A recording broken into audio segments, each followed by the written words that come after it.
Hello everyone and welcome to AMC Talks. Finally, here is the review of Kalki 2898 AD. Already cinema positive premiere reviews తో తత్తరిల్లిపోతుంది. కొత్తగా నేను చెప్పేదేం లేదు. But still ఈ cinema గురించి మనం చాలా మాట్లాడుకోవాలి. ఇప్పటి వరకు కేవలం ఒక రివ్యూగా మాత్రమే కన్సిడర్ చేద్దాం. బట్ భవిష్యత్తులో ఈ సినిమా బాక్స్ ఆఫీస్ పేరుతో చాలా మాట్లాడుతుంది.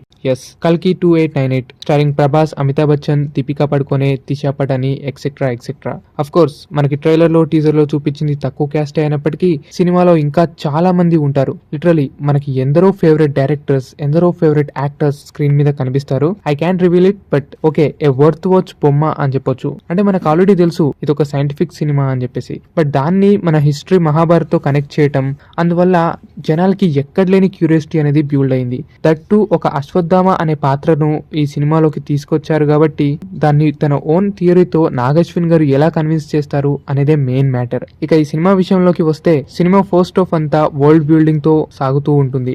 ఇట్ మీన్స్ లైక్ ఆ డ్రామాని బిల్డ్ చేయడం గానీ, ఆ పాత్రలను ఇంట్రొడ్యూస్ చేస్తూ వెళ్ళటం గానీ అలా అన్నమాట. అందువల్ల సినిమా మనకి ఫస్ట్ హాఫ్ అంతా ఏదో వెళ్తున్నట్టుగానే అనిపిస్తుంది, but it takes time to build the world. ఆ తర్వాత మెల్లిమెల్లిగా హై ఇచ్చే సీన్స్ అండ్ మంచి ఇంటర్వెల్.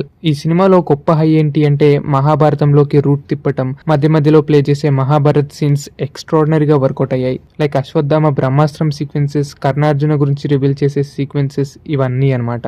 ఐ మీన్ ఇదన్నీ ఎక్స్పెక్టెడే, తెలిసిన కథనే, బట్ జనాలకు డైరెక్టర్ ఎలా చూపిస్తాడు అన్నదే ఇంపార్టెంట్ థింగ్. ఈ విషయంలో మాత్రం నాగశ్విన్ గారు బాగానే సక్సీడ్ అయ్యారు. సినిమాలో కొంచెం లాగ్ అనిపించడమో, స్టోరీ సెటప్ ఇవన్నీ పక్కనెట్టి చూస్తే నిజంగా మన టాలీవుడ్ ఫిల్మ్ ఇండస్ట్రీ వారైనా ఇలాంటి ఒక సినిమా తీసింది అని అనిపిస్తూ ఉంటుంది. ఎందుకంటే ఆ మైండ్ బ్లోయింగ్ విజువల్స్ చాలా ఎక్సలెంట్ గా వర్కౌట్ అయ్యాయి. And it's just a beginning అని కూడా అనుకోవాలి. ఇన్కేస్ ఈ సినిమా కొద్దిపాటి మహాభారత్ ని ఇన్స్పిరేషన్ గా తీసుకున్నారు కాబట్టి ఆ సీన్స్ లో ప్లే చేయబడిన మహాభారత్ యాక్టర్స్, వారి రోల్స్ కూడా బాగానే సెట్ అయ్యాయి.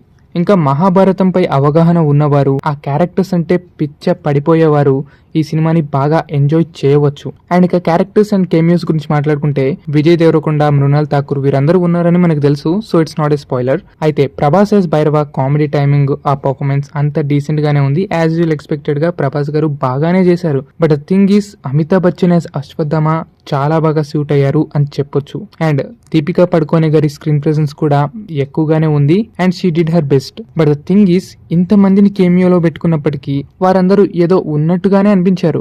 ఎస్పెషల్లీ విజయ్ దేవరకొండ. ఆయన ఏ పాత్ర పోషించాడో ఇప్పుడు నేను మీకు చెప్తే స్పాయిలరే అవ్వచ్చు. రూమర్స్ వచ్చినట్టుగానే అదే నిజమవ్వింది. బట్ ఆయన క్యారెక్టర్ అంత గొప్పగా అయితే లేదు.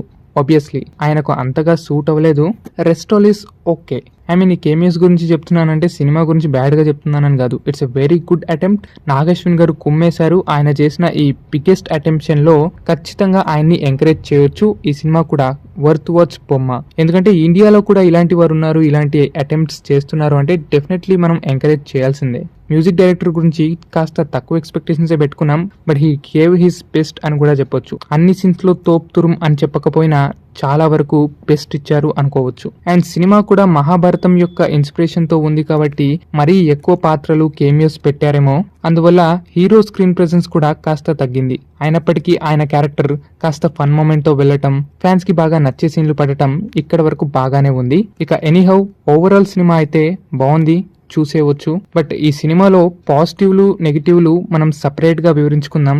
ఎందుకంటే ఇది లేటెస్ట్ గా వస్తున్న కమర్షియల్ జూజుబీ సినిమా కాదు, ఒక డిఫరెంట్ అండ్ ఒక సైంటిఫిక్ సినిమా. దీని మీద మనం సపరేట్ వీడియోస్ తోనే చర్చించుకోవాలి. ఫస్ట్ పాజిటివ్స్ తో break down and detailing video చేస్తాను. అండ్ నెక్స్ట్ నెగిటివ్స్ తో సినిమాలో ఉన్న చిన్ని మిస్టేక్స్ పై వీడియో చేయబోతున్నాను. నెగిటివ్ వీడియోస్ చేస్తే రక్కేస్తారు కాబట్టి మొదట పాజిటివ్ వైపు తోనే వస్తాను. ఎనీహౌ ఈసారి కూడా టాలీవుడ్ ఇండస్ట్రీ ఫెయిల్ అవ్వకూడదు అంటే ఈ సినిమా హిట్ అవ్వాల్సిందే. మరెన్నో రివ్యూస్ అండ్ అప్డేట్స్ కోసం మళ్ళీ కలుసుకుందాం. See you soon.